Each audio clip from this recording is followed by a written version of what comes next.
Então, mais uma vez, bom dia a todos e a todas. Espero que vocês tenham uma manhã produtiva. Estamos iniciando aqui o aulão Enem de Ciências Humanas, né? É o primeiro de muitos que virão. Então, aproveita esse momento para perguntar, tirar dúvida sobre algumas questões, alguns conteúdos que eu vi, né, que são importantes, que são recorrentes em Enems anteriores. Então, essas questões, eu me baseei em questões anteriores de provas do Enem, e que eu vi uma maior reincidência dessas questões, tanto de sociologia como de filosofia. Então, o PD que vocês receberam, consta, né, na minha disciplina, são 4 questões de sociologia e 4 questões de filosofia. Você apostar o que vai cair no Enem 2021, isso aí ninguém é profeta, né? Ninguém adivinha. A gente faz o quê? Um levantamento de questões, aqueles assuntos que são mais pertinentes, aqueles assuntos que caem mais, tá? Mas adivinhar o que vai cair, ninguém tem essa bola de cristal, ninguém é profeta. Tá? Então, é baseado nisso aí que a gente vai respondendo aqui as questões do TD. Então, peguei questões, né, anteriores do Enem, mas aquelas questões mais recorrentes, que mais caem no Enem, tá? Sociologia, gente, é uma prova, assim, bem mais fácil do que filosofia, porque é de tema geral da sociologia, né? Pode estar lá a atualidade, pode estar questões ligadas ao cotidiano, tá? A filosofia, ela é mais complexa, porque é o conteúdo, né, que praticamente todo do ensino médio de filosofia. Ele começa a filosofia antiga, aí vai, né, a filosofia da Idade Média, Idade Moderna e Idade Contemporânea, quer dizer, praticamente toda a história da filosofia. Então, é muito mais complexo, né, as questões de filosofia. Mas, então, vamos lá. Tá? Eu vou agora aqui compartilhar uma outra tela, que eu passei para vocês.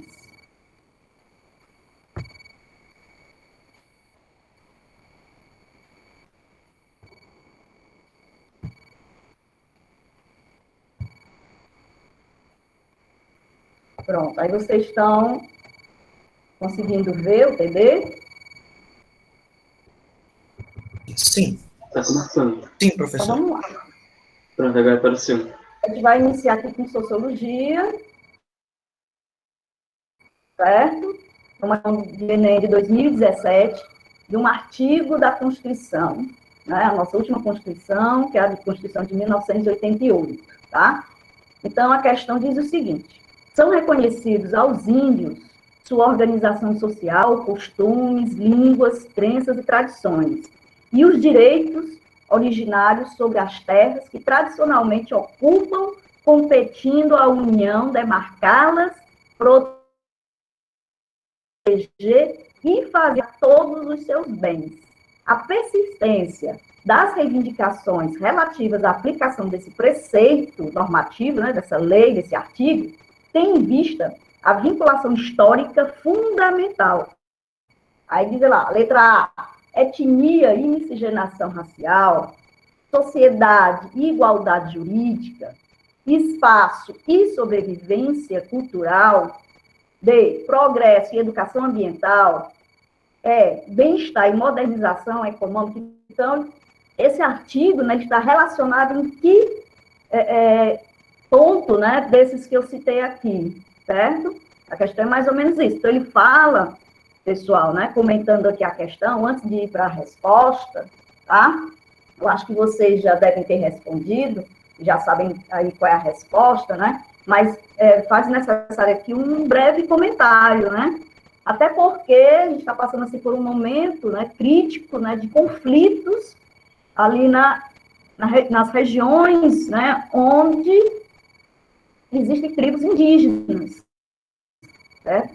Então, é um tema atual, é uma questão de 2017, mas sempre uma questão complicada no nosso país, principalmente que isso aí requer muito política de governo, tá? Mas é garantido lá na Constituição, tá certo? que é o direito ao território, né, indígena, né, o espaço, certo? Ele é apresentado assim como sendo necessário para a sobrevivência cultural dos povos indígenas, né? Então, a perda desse direito pode ser compreendida, gente, como um risco para a organização social, dos costumes, da língua, das crenças e tradições. Então, você está querendo dizer que é vital, é importante, né, para a continuidade desses povos, a questão do espaço, a demarcação, sim, gente, tá? A proteção da cultura de diversas etnias e proteção de seus territórios. Então, baseado aí no texto da Constituição, no que eu comentei, qual seria a opção, né, que responderia essa questão? Alternativa C. C, espaço e sobrevivência cultural. As outras opções, né, por que não pode ser? Porque tem que estar de acordo com o texto. Veja bem, muitas vezes, questões do Enem, as respostas estão no texto, tá? Não necessariamente, os itens, eles estão incorretos, tá? Mas é aquele item que vai responder a questão. Por que não pode ser a etnia e miscigenação racial? Porque o texto não faz referência sobre miscigenação racial. Sociedade e igualdade jurídica, tá? Que a justiça ela é necessário, mas não é citado no texto, tá? A letra D, progresso e educação ambiental, não está em causa nesse momento aqui no texto, né? Progresso e educação ambiental. Bem-estar e modernização econômica, precisa sim, a economia ela precisa respeitar os direitos indígenas, mas não é isso que está no texto. Então, a única alternativa, o único item que faz referência a território é o item C, espaço e sobrevivência cultural. Tá bom? Alguma pergunta? Então, vamos passar aqui para a segunda questão. Olha, a segunda também, de 2017. Eu vou botar até aqui a resposta aqui. Né? Se eu consigo.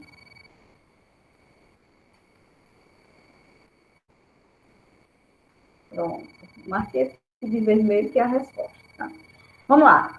A segunda questão. O conceito de democracia no pensamento de Habermas é construído a partir de uma dimensão procedimental, calcada no discurso e na deliberação.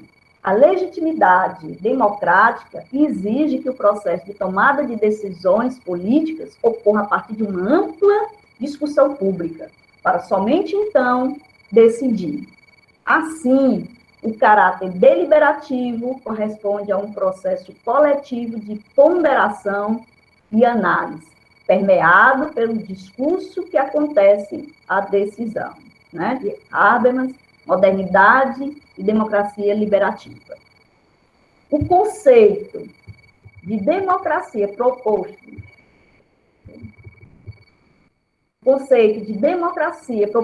por Habermas pode favorecer processo de inclusão social, de acordo com o texto,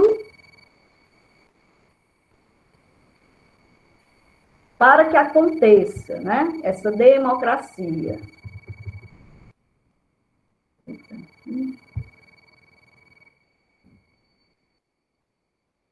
Para que aconteça. Aí vamos aqui falar um pouquinho sobre esse filósofo e sociólogo, né? Assim, da modernidade, da contemporaneidade, é ainda um dos filósofos vivos, tá? Alemão, nascido em 1929, certo? Professor aposentado, mas ele ainda faz palestras, né, conferências e tudo, tá? Ele foi um filósofo, né, da escola de Frankfurt, da teoria crítica, né? Realizou pesquisas sobre o engajamento político dos estudantes, certo? A maior parte da sua pesquisa foi sobre isso. Considerado assim um filósofo pragmático, estudou sobre comunicação, sobre sociedade, sobre esfera pública, teoria da comunicação, né? Democracia deliberativa, no sentido, assim, essa democracia deliberativa que ele defende, porque a partir daí se alcança, né, acordos, tá? Então, a filosofia dele se baseou, né, nessa teoria crítica, certo? Então, assim, como o texto ele fala, né, sobre democracia, né, a democracia que ele defende, deliberativa, né, que é importante, né, para a sociedade, que a sociedade ela seja ouvida, né, que o poder público escuta, né, a sociedade, escute a sociedade, tá? Então, é nesse sentido. Então, de acordo, né, com esse processo de inclusão social, né, quais os itens, né, que estabelecem essa condição, certo? Que estabelece a condição. Aí a letra A diz assim, participação direta, periódica do cidadão.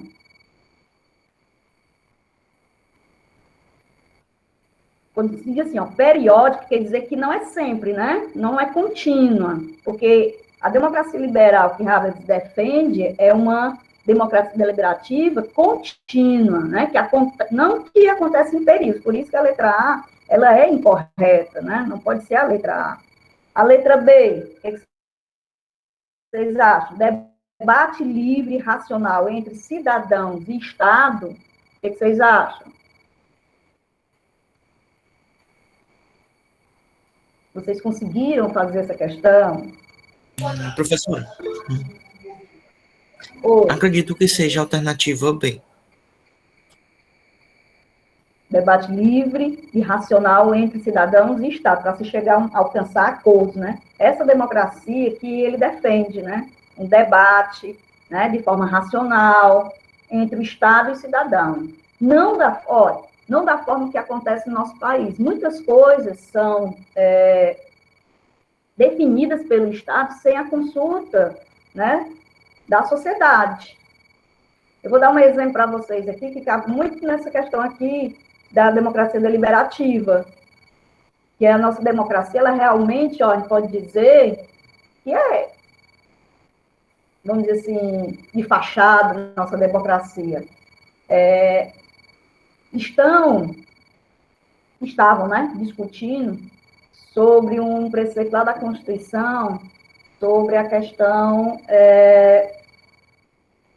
da corrupção no país, né, pelos servidores públicos, aqueles políticos, né?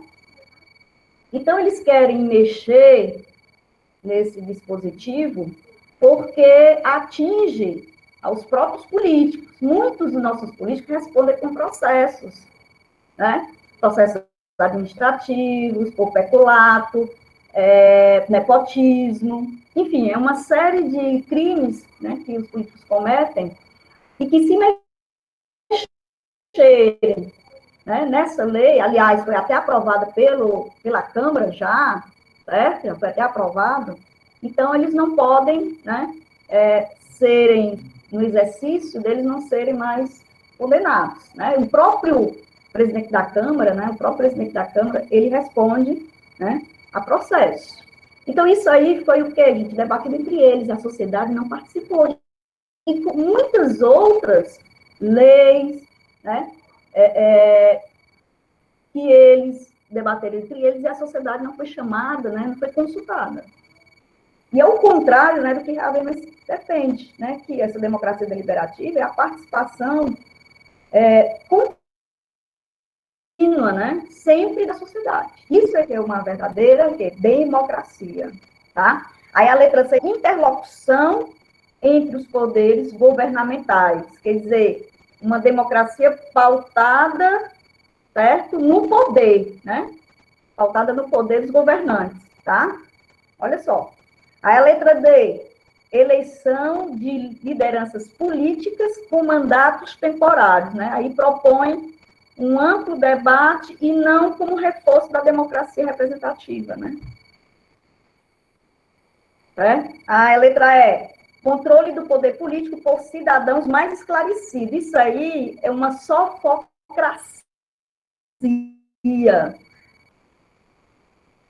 Professor, o que é isso? Sofocracia, minha gente? Isso lá estão na filosofia. Governo dos mais sábios, né? Aqueles mais inteligentes é que governariam. Olha só, que democracia. Ah, então, o item que vai responder a questão realmente é o item B, né? Um debate livre, racional entre cidadãos e Estado. Algum comentário? Alguma dúvida? Pelo mundo, existem vários tipos de diferente democracia. Na verdade, não é nem democracia, não é? Porque democracia, né, já diz o nome, é a participação do povo nas decisões, certo? Agora, não existe, porque há governos democráticos que eles colocam meias democracia, porque não, isso aí não é uma democracia de fato, tá? Então, quando o povo ele não participa, gente, é tudo menos democracia. Tá? Agora, o Habermas, ele defende essa democracia deliberativa, né, que as decisões, elas partam mesmo de uma consulta, né, à sociedade. E que isso seja uma, quê? Uma participação contínua, né? Não só em alguns momentos, não só para dizer que é democracia, tá? Então, deixa eu marcar aqui. Professora. Oi. Professora, estão lhe perguntando no chat se a senhora vai postar a frequência. Vou. Eu vou colocar logo, né, aqui. Deixa eu colocar. Na verdade, até já coloquei, mas não tinha ninguém ainda. Vou copiar e...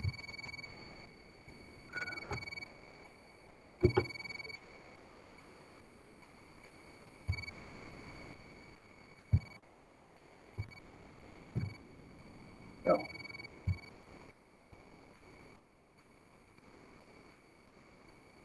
Foi aí? Foi sim, professora. Obrigado. Nada. Então, vamos lá. Olha, eu quero agora alternar com filosofia, porque já são 10 horas, 10, vai dar 10 horas, e a aula é até 10h10, né? Depois vocês terão aula com Paulão, certo? Filosofia para a gente comentar, certo?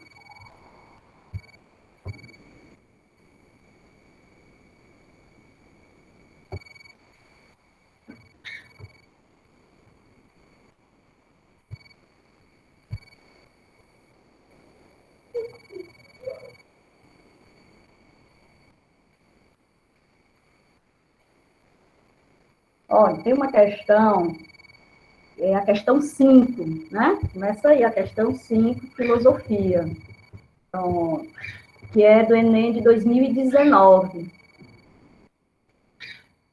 Todo ano, gente, cai uma questão sobre Santo Agostinho, certo? Todo ano.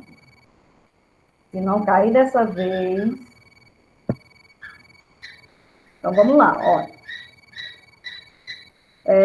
De fato, não é porque o homem pode usar a vontade livre para pecar que se deve supor que Deus a concedeu para isso.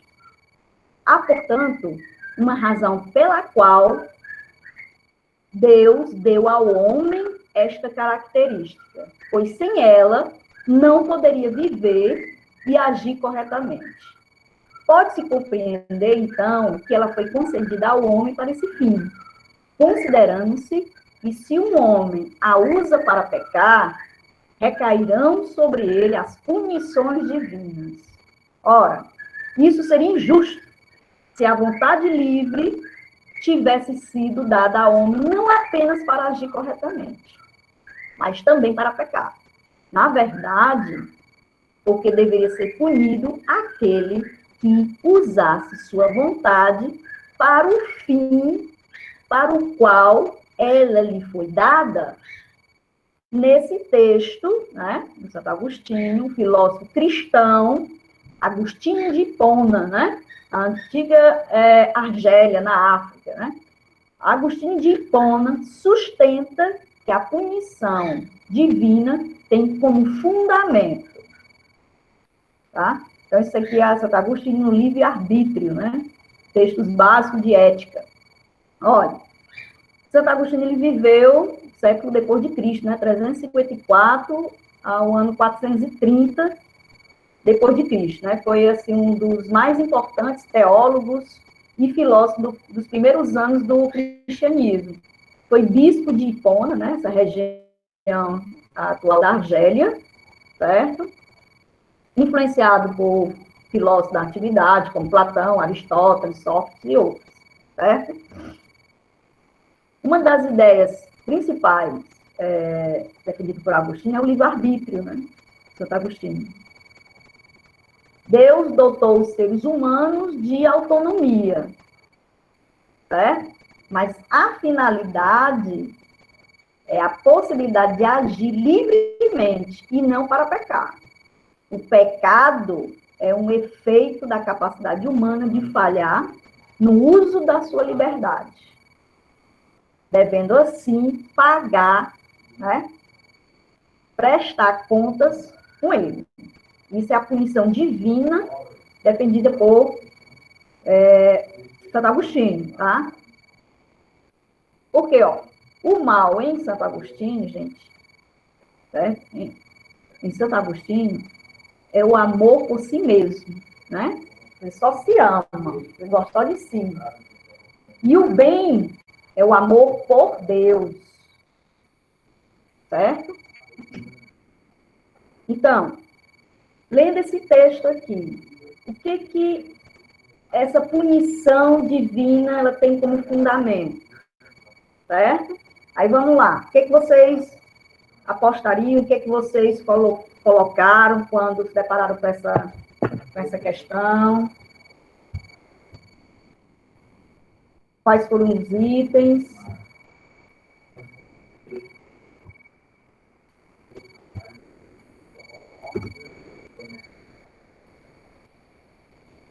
Vocês conseguiram fazer essa questão? Só um momento, professora.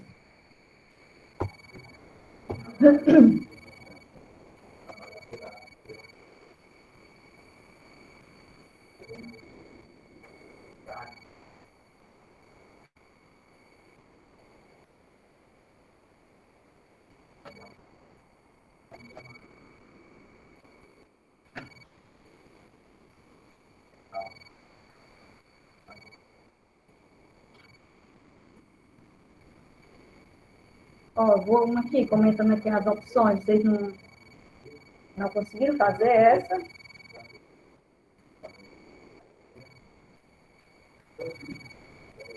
Professora, responderam no chat. É porque eu não estou vendo o chat, estou aqui no TD, eu não fico no fone. Deixa eu ver aqui, vamos lá, então. Marcaram a alternativa B. Alternativa B, né? Insuficiência de autonomia moral, né? Muito bem, essa mesmo. Ó, por que vamos fazer um comentário rápido aqui, breve, das outras, né? Desvio de postura celibatária. Aí é no sentido só de celibatária, né? Desvio da pessoa que não é voltada para o cristianismo, né? Voltada para Cristo, né? Celibatária, né? Nesse sentido, né? Claro, né? O celibato, que não pode se casar, né? Então, ele fala que de postura, não é bem isso. Aí a letra 6, assim, afastamento das ações de desapego. Também é um desvio, assim, como, né? O padre que não pode casar e acaba namorando, né? Isso é um desvio de conduta, né? De postura, né? Então, afastamento das ações de desapego, né? Pessoa que não é desapegada às coisas. Isso aí não é um pecado grave, é nesse sentido que ele está querendo dizer, né? Distanciamento das práticas de sacrifício, né? Não é, gente, porque práticas de sacrifício, né? E doação de si mesmo, né? Como forma de oferta a Deus, tá? Aí, violação dos preceitos do Velho Testamento, né? O cristianismo, ele tem, né, como dizer assim, fundamento principal o Novo Testamento, e não o Velho Testamento, né? Certo? Então, insuficiência de autonomia moral. O que é essa insuficiência? Quer dizer que a pessoa não tem autonomia para discernir o que é certo e o que é errado, né? Falta, né? É insuficiente. Por isso que acaba o quê? Pecando, né? Se afastando de Deus. Certo? Santo Agostinho, gente, quando ele diz assim, o livre-arbítrio, não é querer você fazer tudo que lhe der na teia, você ter liberdade para fazer tudo. Não é nesse sentido. O livre-arbítrio, para ele, o bom é você, o bem é você se aproximar dele, tá? E quando você faz o mal, pratica o mal, você se afasta dele. Se afasta de Deus. Então, quanto mais próximo de Deus, certo? Você está fazendo o papel de cristão, você tem mais o que? Autonomia de discernir, saber o que é o errado e o que é o certo. Então, é nesse sentido. Livre-arbítrio aí para ele não é você ter liberdade de fazer tudo o que quer. Certo? Então, vamos nós. Uma outra questão importante, gente, é a 8ª questão. Né? Aí a gente vai mais assim para a filosofia contemporânea, certo? Aí, se der um tempinho, a gente volta a outras questões aqui, tá? A 8ª questão, que é uma do Enem 2019. Vocês estão vendo aqui, ó. Essa atmosfera de loucura e irrealidade criada pela aparência de propósitos é a verdadeira cortina de ferro que esconde dos olhos do mundo, tá? Todas as formas de campos de concentração. Vistos de fora, os campos e o que neles acontece só podem ser descritos com imagens extraterrenas, como se a vida fosse neles separada das finalidades deste mundo. Mas que o arame farpado é a irrealidade dos detentos que ela confina, que provoca crueldade tão incrível que termina levando à aceitação do extermínio como solução perfeita, normal. Gente, isso aqui é um trecho do livro da filósofa Hannah Arendt, né? Origens do totalitarismo. A partir da análise da autora, no encontro das temporalidades históricas, evidencia-se uma crítica à naturalização das coisas. Tá? Então, vamos aqui analisar Hannah Arendt. Né? Ela viveu o século XX, 1906 até 1975, né? A filósofa alemã, de origem judia, né? Então, vejam aí pelo período que ela viveu, Primeira Guerra, né? Segunda Guerra Mundial, sobretudo, na Segunda Guerra Mundial, né? Aquele período dos regimes totalitários, o período do nazismo, e ela alemã e judia. Aí vocês podem, né, ter já uma visão do que ela não sofreu de perseguição, né? Tá? Foi aluna de Heidegger, né? E teve até um relacionamento com ele, mas logo ela se distanciou dele porque o Heidegger, né, ele aderiu ao nazismo, né, foi um filósofo assim, que aderiu ao nazismo, certo?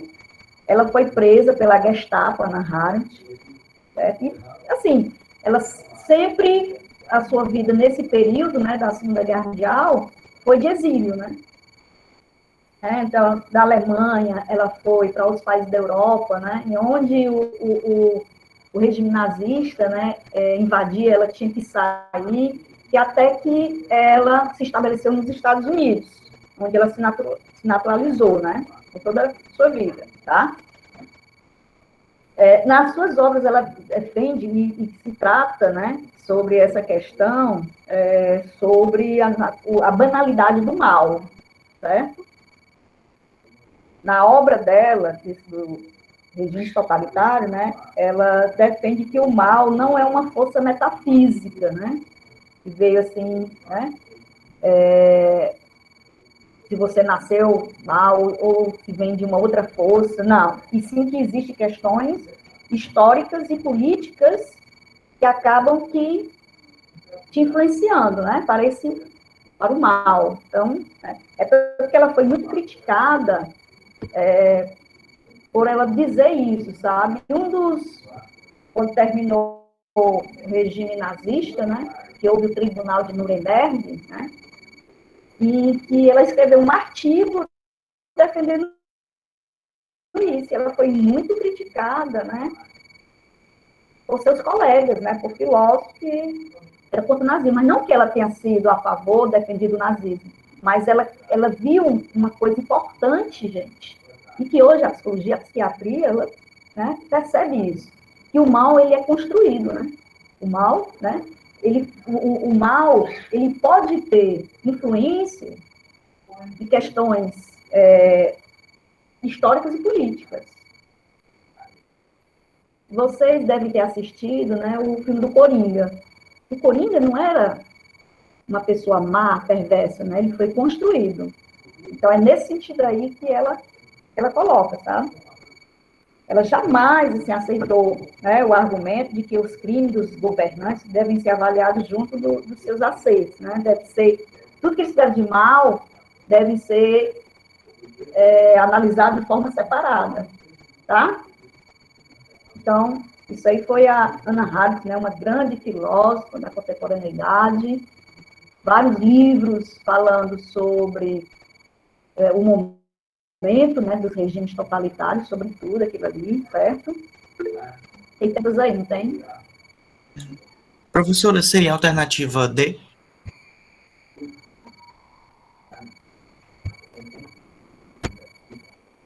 Exatamente. Mas vamos ver aqui, ó, cada item, né? Ó, a partir da análise da autora, no encontro das temporalidades históricas, evidencia-se uma crítica à naturalização das coisas. Quer dizer, a gente não pode ver as coisas, tudo que acontece de mal, achar que aquilo ali é normal. É nesse sentido, viu, pessoal? Achar que aquilo ali acontece mesmo, né? Por exemplo, que esse governo está fazendo quanto à pandemia. Não, é isso mesmo, e tem que fazer isso. Não, não é natural coisas que são feitas por os governantes. A gente não pode naturalizar o mal, tá? Ou ele é assim mesmo, sabe? Então, é nesse sentido aí, ó. A letra A diz assim, ó, ideário nacional que legitima as desigualdades sociais. Quer dizer, que ele está dizendo que, devido, né, àquele governo nacionalista, é o que legitima as desigualdades sociais. Não, gente, tá? Não é, certo? Aí ela fala, isso é perseguição a grupos minoritários, né? E isso aí é característica de governos o quê? Totalitários, de regimes totalitários. Alienação ideológica, que justifica as ações individuais, certo? Lembrando que regimes totalitários, eles possuem uma forte ideologia, né? Que impede até as ações individuais, tá? Cosmologia religiosa, isso aí não fala nem de religião no texto, né? Segregação humana que fundamenta os projetos biopolíticos, né? A segregação humana, foi isso que os regimes totalitários fizeram, certo? Segregar, né? Se não, vejamos o que o Hitler fez e outros regimes totalitários, né? O que eles não fazem, né? São preconceituosos, eles segregam, certo? Isso aí, gente, é o que fundamenta a vida desses políticos totalitários, né? A segregação humana, tá? A letra E, enquadramento cultural que favorece os comportamentos punitivos, não fundamenta a existência, né? Isso aí, gente, ó, não fundamenta a existência de extermínio. Lembrando, né, que tem pessoas ainda, né, que acreditam que o Holocausto, né, e o campo de concentração não existiu. Existiram vários, certo? Vários, inclusive até aqui no Ceará, só para vocês terem uma ideia, tá? Campo de concentração. Mais alguma pergunta aí no chat? Não, professor. Então, letra D, né, pessoal? Alternativa D, né? D de dado. Isso. A gente tem mais um tempo aí? Professor, o professor Paulão já enviou o link da aula dele. né? Então, vamos fazer o seguinte, vocês já preencheram aí a frequência? Sim. Eu vou colocar aqui o gabarito no chat, tá bom? Para a gente poder encerrar aqui a aula. Eu vou parar aqui a apresentação.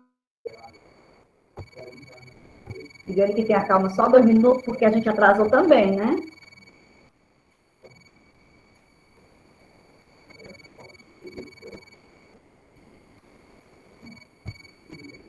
Enquanto isso, eu vou colocar aqui o gabarito, tá, gente? Eu só tenho que agradecer a participação de vocês, né? Terem acordado cedo aqui no sábado.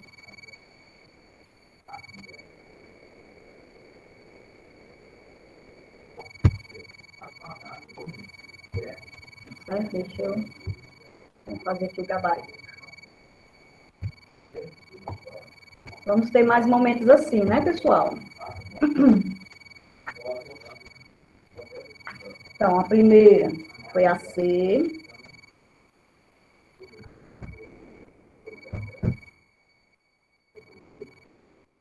Dois, B de bola.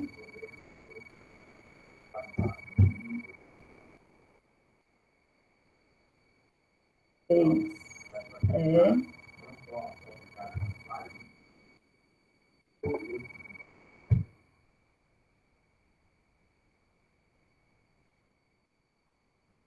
Quarta, A.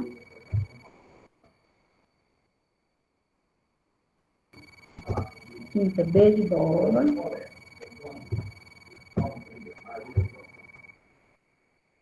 Seis.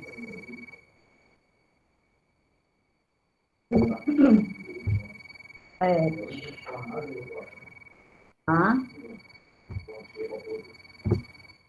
Oitava, B de gado. Bom, o gabarito está aqui no chat, tá? Mais uma vez aqui agradeço a presença de todos vocês. Um grande abraço e um excelente fim de semana. Saúde e paz para vocês. Obrigado, professora. Bom final de semana. Até mais. Tchau, professora. Até a próxima. Tchau, se Deus quiser. Obrigada.